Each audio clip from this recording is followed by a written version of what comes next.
Nuno? Alhamdulillah. Ini kita akan melaksanakan praktik coaching di mana Pak Asdar akan bertindak sebagai coach dan Pak Nuno sebagai coacher. Perlu kita ketahui bersama bahwa pada prinsipnya coaching itu kan ada kompetensi inti yang mau dicapai. Nah, oleh saya tahu untuk hari ini Pak Asdar mau saya membantu Pak Asdar untuk mengembangkan kompetensi yang mana? Saya ingin meningkatkan kompetensi coaching saya dengan menggunakan alur tirta dan juga menerapkan mendengarkan dengan konsep rasa agar nantinya saya bisa memberikan pertanyaan yang berbobot kepada coacher. Tujuan utamanya adalah supaya pertanyaannya berbobot.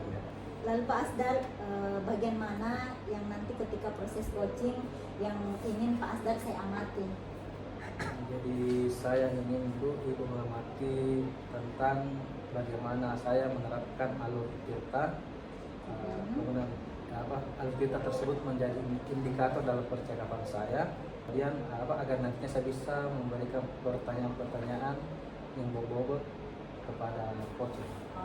Baik. Nah, untuk ini bagaimana penilaian Pak Asdar sendiri terhadap apa yang akan kita kembangkan ini? Tentunya penilaiannya baik sekali Bu, positif.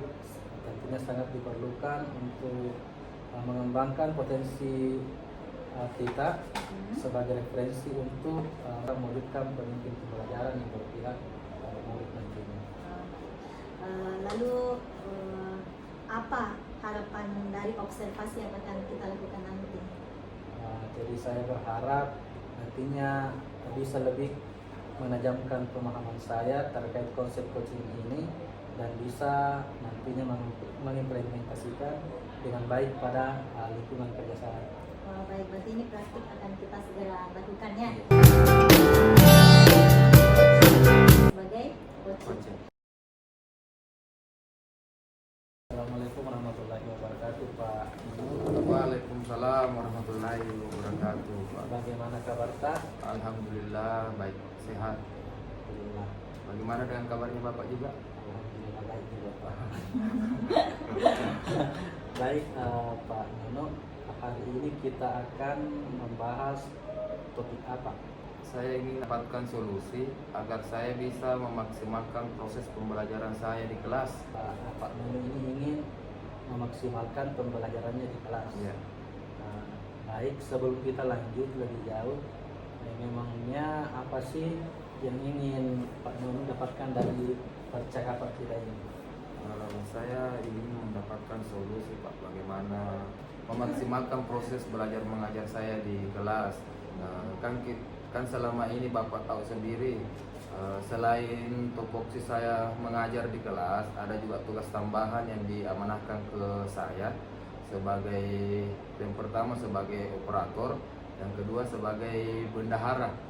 Terkait ini tugas tambahan sangat mempengaruhi kinerja saya di sekolah karena saya sering tinggalkan siswa. Jadi proses belajar mengajar saya di kelas terbengkalai seperti itu Pak. Gitu, jadi maksudnya Pak Nuno ini tugas pokoknya sebagai guru dan tugas pokok kita adalah melaksanakan mengajar.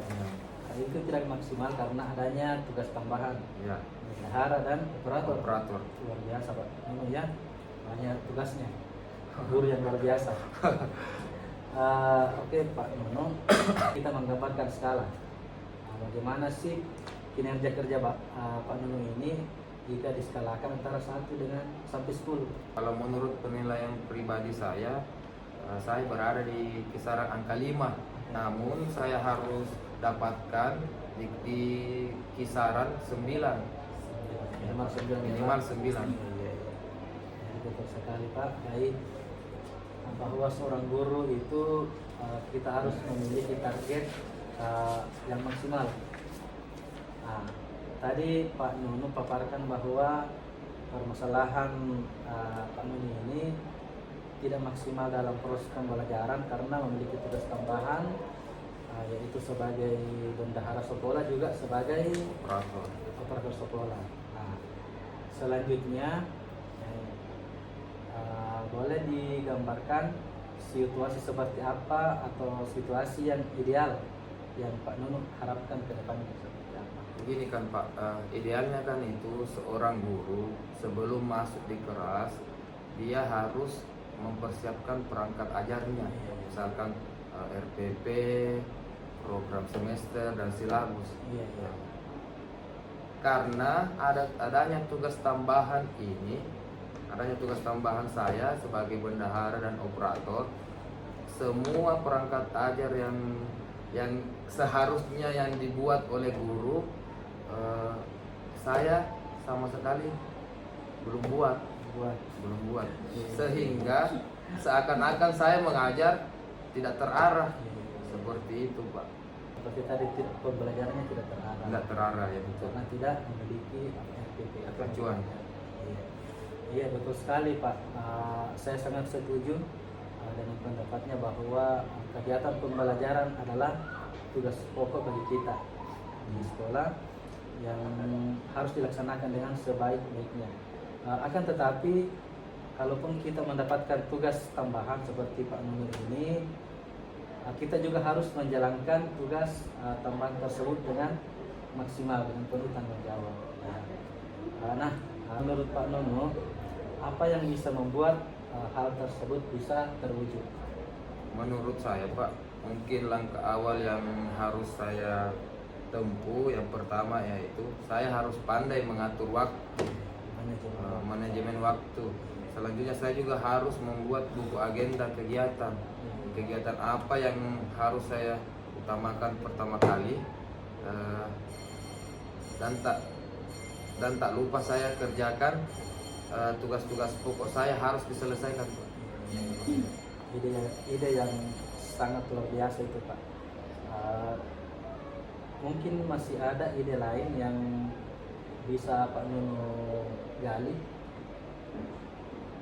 Oh iya Pak, seandainya suatu saat nanti ada forum yang bisa disediakan oleh pihak sekolah, saya ingin menyampaikan aspirasi saya terkait tugas tambahan yang diberikan oleh kepala sekolah.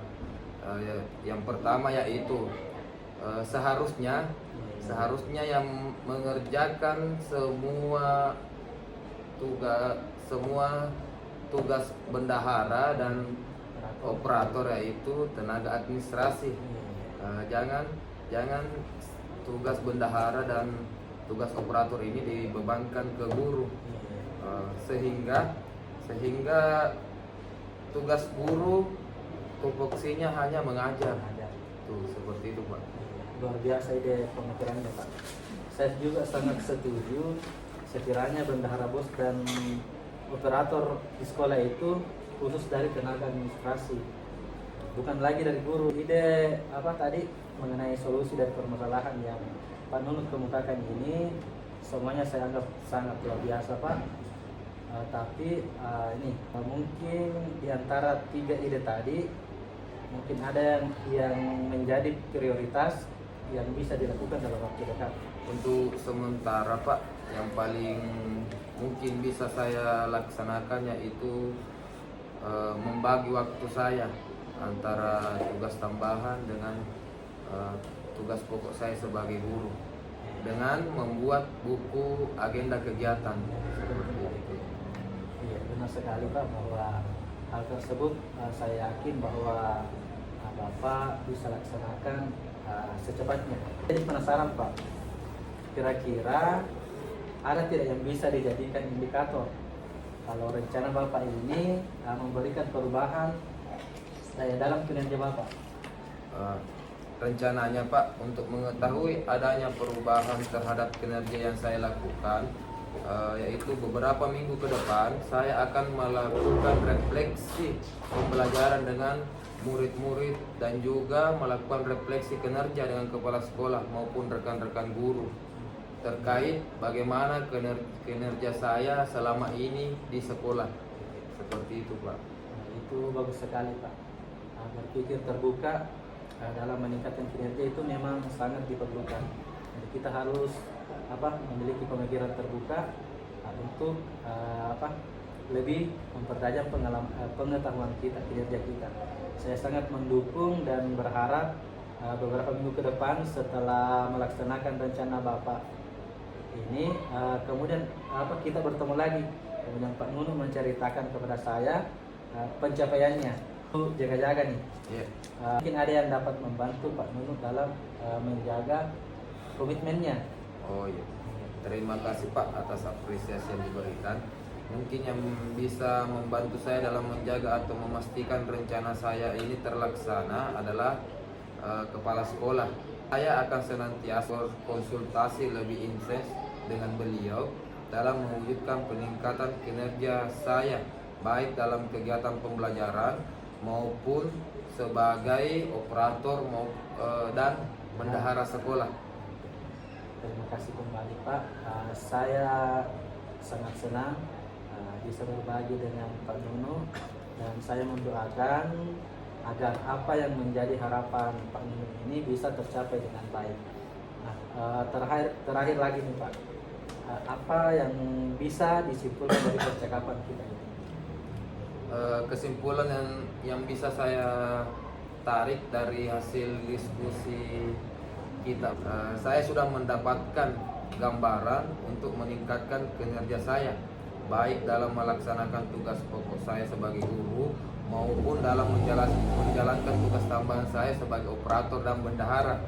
Untuk mewujudkan hal tersebut, saya harus lebih pandai mengatur waktu dalam melaksanakan tugas saya. Saya juga harus membuat buku agenda kegiatan sebagai acuan saya dalam melaksanakan tugas. Alhamdulillah Pak Nunu sudah mendapatkan gambaran yang akan dilaksanakan berikutnya. Sebelum kita tutup percakapan kita ini, bisa diungkapkan bagaimana perasaannya setelah kita melakukan kegiatan coaching ini? Sangat luar biasa Pak, saya sangat senang dapat berbincang-bincang dengan Bapak pada hari ini. Pencerahan dan dukungan dari Bapak selama sesi coaching ini membuat kekhawatiran saya akan permasalahan saya akhirnya menemukan solusi terbaiknya. Terima kasih Pak telah berkenan mendengarkan cerita saya. Sekarang saya sudah semakin siap dan yakin untuk melaksanakan rencana saya. Ya, alhamdulillah. Terima kasih kembali Pak. Sampai ketemu di lain kesempatan dengan topik perbincangan yang tentu saja berbeda pastinya. Selamat beraktivitas kembali dan tetap semangat Pak. Siap Pak, sama-sama. Waalaikumsalam warahmatullahi wabarakatuh. Lagi yang harus ditanya ke Pak Asdar terkait pelaksanaan coaching yang sudah dilaksanakan. Ya Pak Asdar, bagaimana perasaan Pak sudah melaksanakan coaching kepada Pak Nunu? Ada nilai kepuasan tersendiri, semacam rasa kepuasan tersendiri bisa berbagi dengan rekan. Kalau performa Pak tadi ketika melaksanakan coaching terhadap coach itu bagaimana? Kalau performa kan kita mengacu di alur kita. Iya. Menurut saya sudah menerapkan alur tersebut, tapi saya yakin saya bisa lebih meningkatkan atau memaksimalkan kompetensi saya dalam melakukan coaching. Iya, ini tadi perasaannya Pak Asdar dan bagaimana menilai tadi proses coaching yang sudah dilaksanakan. Boleh saya menyampaikan hasil pengamatan saya terkait coaching yang sudah dilaksanakan? Iya. Iya Pak Asdar, tadi itu saya mengamati pada saat proses coaching Pak Asdar telah berupaya memberdayakan potensi yang berasal dari coach sendiri. Apalagi ketika coach ingin menyelesaikan masalahnya sendiri, dan itu sudah sangat bagus, sudah di atas yang standar sebenarnya, karena kan memang memberdayakan ya. Coaching kan fungsinya untuk memberdayakan coach sendiri untuk penyelesaian masalah. Dimana lagi solusi yang datang dari diri sendiri itu kan biasanya jauh lebih maksimal bisa dilaksanakan dibanding ketika dari orang lain. Oke, bagaimana pendapat tak mendengar pernyataan saya ini terkait pelaksanaan tadi? Pertama, terima kasih banyak Bu atas apresiasinya. Kemudian saya berharap ke depannya intinya bisa menjadi lebih baik. Iya, demikian itu saya juga melihat tadi ada beberapa hal yang memang yang mungkin masih perlu dikembangkan. Itu dalam, kalau saya melihat itu dalam hal apa ya, walaupun sudah ada sistem kesetaraan di antara sesama sejawat, ini mungkin masih agak kurang lepas ketika mengajukan pertanyaan. Mungkin Pak Asdar karena tadi fokus di yang ingin dikembangkan di proses coaching ini itu adalah pertanyaan berbobot. Jadi mungkin Pak Asdar itu fokusnya di bagaimana mengajukan pertanyaan berbobot dari kata kunci yang diungkapkan oleh coacher. Betul begitu Pak Asdar, ada perasaan seperti itu? Iya, betul sekali itu karena apa? Saya tadi mengembangkan pertanyaan-pertanyaan yang berbobot yang bisa menggiring coacher untuk menemukan solusi. Ya. Jadi apa yang saya sudah konsep dalam pikiran saya itu itu Ingin diwujudkan. Iya, ingin diwujudkan seperti itu. Itu sudah sangat bagus, cuma ya, itu tadi mungkin agak-agak fokusnya di situ banget ya. Ya, selanjutnya Pak, dari diskusi kita ini apa yang sudah terbayang dari Pak Asdar untuk Pak Asdar lakukan untuk meningkatkan performa yang tadi saya sampaikan bahwa itu yang masih boleh ditingkatkan? Yang terbayang-bayang Bu ini mungkin kedepannya saya akan banyak berlatih, apakah secara individu atau saya mempertajam pemahaman saya tentang coaching ini, kemudian berlatih dan apakah sejawat saya di sekolah atau Murid mungkin. Catatan saya ada beberapa dan itu pada dasarnya sudah luar biasa proses yang Pak Asdar sudah lakukan. Dari proses coaching ini apa yang Pak Asdar dapatkan? Yang pertama tentunya pengalaman. Saya mendapatkan pengalaman bagaimana melaksanakan kegiatan coach bersama rekan sejawat. Kemudian momen yang saya dapatkan ini kurang lebih akan sama nantinya ketika saya di lingkungan kerja saya mendapatkan coach ini, dan saya yakin apa yang kita lakukan hari ini akan menjadi bekal yang baik untuk saya pribadi, untuk rekan-rekan dalam mengimplementasikan ilmu yang kita pelajari ini. Iya, kalau boleh tahu itu Pak, kira-kira untuk mengimplementasikan ini tadi Pak Asdar kan bilang bahwa insya Allah akan lebih dilatih lagi dengan rekan sejawat di sekolah ataupun dengan murid. Kira-kira kapan itu bisa dilaksanakan? Ini kan sekarang di sekolah sudah masuk tahapan supervisi di PMM. Oh, siap. Jadi saya akan ikutkan kegiatan ini untuk lebih menggali potensi saya di bidang coaching.